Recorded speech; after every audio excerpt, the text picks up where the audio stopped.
Black. That's the package that you came in. African, Ethiopian, Nubian, melanin. Baby, that's your brown skin. You should let me drown in. Let me hold you down in. Hey, melanin is how you made. Bright skin, light skin, you come in every shade. Hey Melanin Mamas, it's your girl Dior Noel, and welcome to Mama Monday, where we highlight dynamic melanin mamas across the African spectrum. Today, we salute Mama Tanya Fields, founder of The Black Project. Our topic is urban gardens. Why are we talking about this? It is important to bring awareness to the food industrial complex and how it leaves poor people hungry, sick, and vulnerable. We want to highlight the urban ag movement for combating this food genocide and the women behind it. The garden is a place in the community where residents can become empowered and gain access to resources. What resources, you ask? Farmers market, community building, political education, career development, and holistic help, to name a few. So today we visited Tanya Fields' garden, Libertad Urban Farm, that was recently vandalized by a local resident. Community members have rallied together in support of her work within the South Bronx. So Naja, tell me what you need. What can I help? Green Fiend showed up to lend Tanya a hand, and we got a chance to talk a little about her work and challenges with urban farming. This is Melanin Mama Monday. My name is Dior Noel of Melanin Mama New York, and I'm here with the beautiful, wonderful, vivacious, loud, bodacious, anything you want to call it, black mama in your faces, okay? We're here at Libertad Urban Farm here in the South Bronx, and I came out today because I saw what happened with her live video feed. My mother wept with her, I wept with her. One thing about black women right now, we are under attack, and so the only thing that's going to make sure that we survive is love. Love cannot be killed. With this experience, it's a new day, one day later. You tapped into your humanity in the most vulnerable time and moment, and still was like, had love. Afterwards, not in the moment. Afterwards, not in the moment. I saw the in the moment video. It's cool. In the moment, it always happens. It's fine. But you would still be able to be aware in the day, right? Time didn't have to pass that long for you to tap into that humanity. So I want to know what allows you to be able to actually do that. Just understanding that we all are sort of like trying to push through. Like, some of us are suffering, right, and under these systems that exist in our community that have us living in conditions that are not always ideal. And some of us push through that and we try to transcend and we try to vibrate higher. And then some of us are low vibration. We're suffering and we're trying to cope with that suffering. And that could be through drug addiction, it can be through theft, it can be through, acts of brutality and violence. But all of that's happening. And while that doesn't mean that has me feeling like he loses his sense of personal responsibility or accountability, but what it does remind me is that as I'm holding him accountable, understand that he is a manifestation of all of the shit that's happening right here in our community. But he still needs to be held accountable for his for his behavior. 100%. Look, this is why I come here, for that, right? We have to break it down for ourselves. Black women are leading. Black women keep standing strong. One last thing I want to ask. Kind of to me, like, she's going to talk to me, and her talking to me is her talking to y'all. So that's just how we're going to do it. As a young, because I'm 27, right? So younger, kind of going through some things myself, navigating relationships, navigating, just my place in this world, who I am, my voice, being unafraid to speak it. What can you tell me to help prepare me emotionally for the battles that are going to come ahead for my life? Oh, girl, I don't know, because my learning curve was long. So I think I'm just getting on the other side of that curve. I'm still navigating. I'm still going through it. I have 6 children. They don't all have the same father. I don't say that with one modicum of shame. I lived a long time feeling ashamed.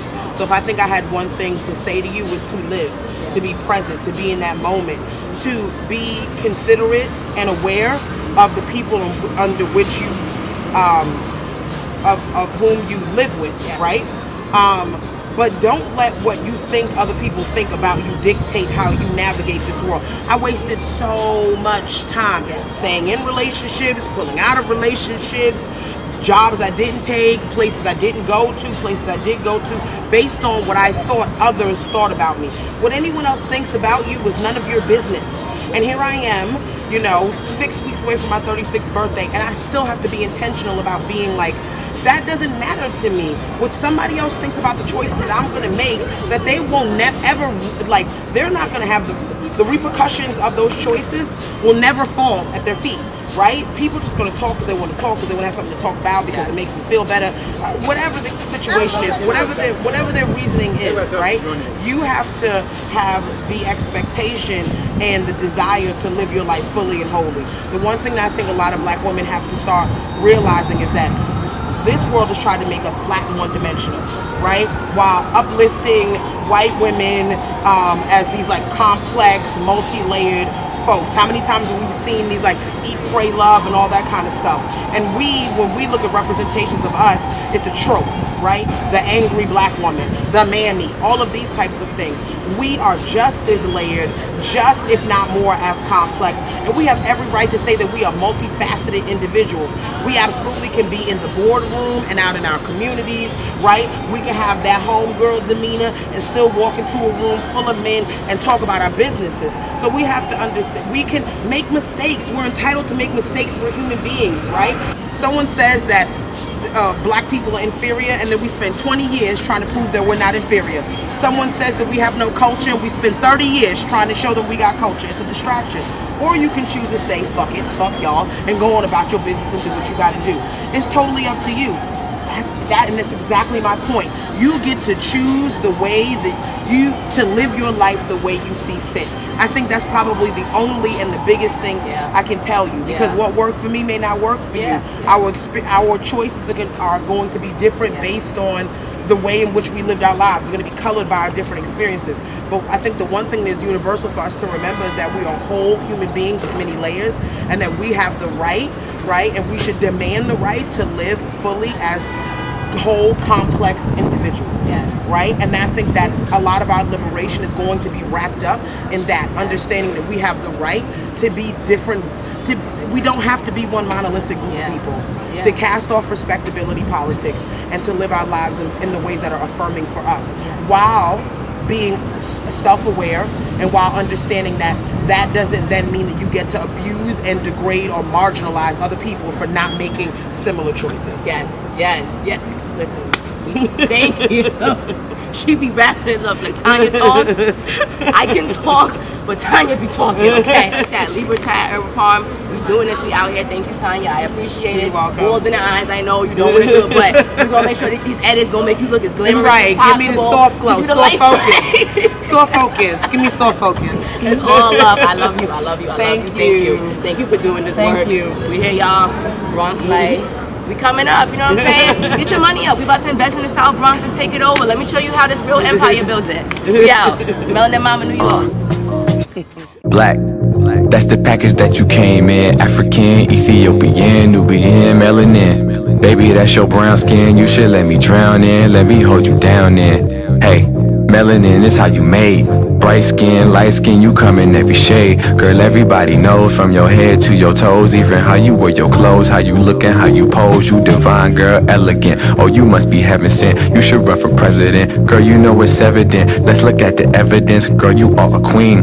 It's all in your bloodstream, so you know you're royalty. Yeah, you got a hold of me. Won't you take control of me? I'll do anything for a black queen to notice me. Sing like I'm Jodeci, even write you poetry. You are living poetry. Baby, won't you roll with me so you can be my black African queen? Baby, you the standard. Baby, you the answer. Won't you be my black African queen?